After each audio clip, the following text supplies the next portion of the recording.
I started growing food because I missed my grandparents.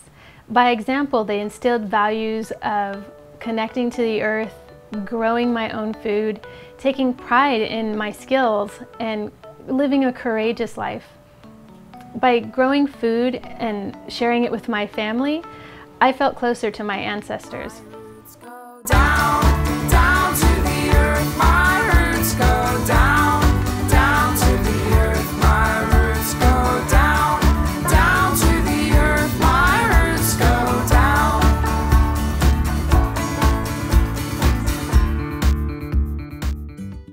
So when I got married and we moved into my husband's family's home, blending our two cultures, both South Asian on my husband's side and Mexican on my side, proved more challenging than I anticipated, and I needed to create some space of my own.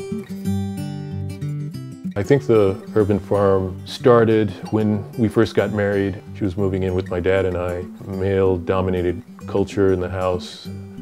I think that was her way of eking out her own domain and having her own space.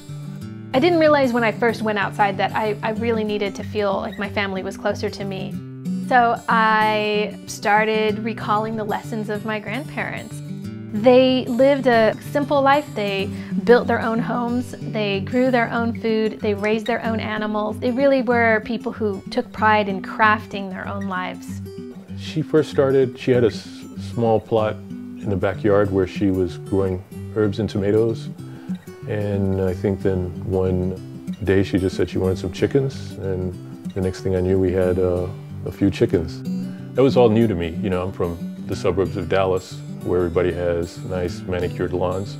Nobody has gardens in their backyard. Negotiating with the household around this project has been an interesting element in it, because when I first started it was pretty unconventional. So Deepak, what do you think about dairy goats? I think they're cute.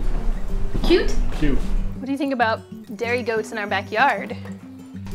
Like at a petting zoo, or? I haven't given it much thought, to be honest. Really? Where would you put them? That's a good question. I've learned quite a bit, even though I don't really get out there and get my hands dirty. It's been nice to watch the process, and I've definitely learned, as Esperanza's learned along the way.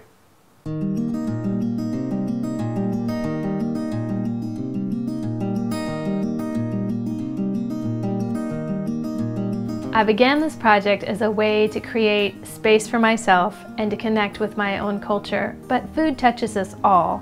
So in doing so, I've really created a greater connection with my new family, my husband and my father-in-law. And every time I implement a new system to save energy or to use every last bit of food, my father-in-law tells me it reminds him of being at home. For him, it would resonate with his own heritage, and he would say, oh, I remember that my mother used to do that, and he just really appreciates it. He values it, and so it created a connection between us that I didn't anticipate. That came from the garden? Yeah, so this is all come from our garden. Yeah. Fresh. Fresh. Really good. Yeah, and that's very good, this one. I really enjoy this, the spinach especially. Mm-hmm. Yeah. How are you going to blame me? Yeah, salute. It's my belief that when we forget where we come from, we forget who we are, and our culture gets misappropriated, cheapened, and sold back to us. I refuse to forget the knowledge and the values that has informed my family's journey for generations.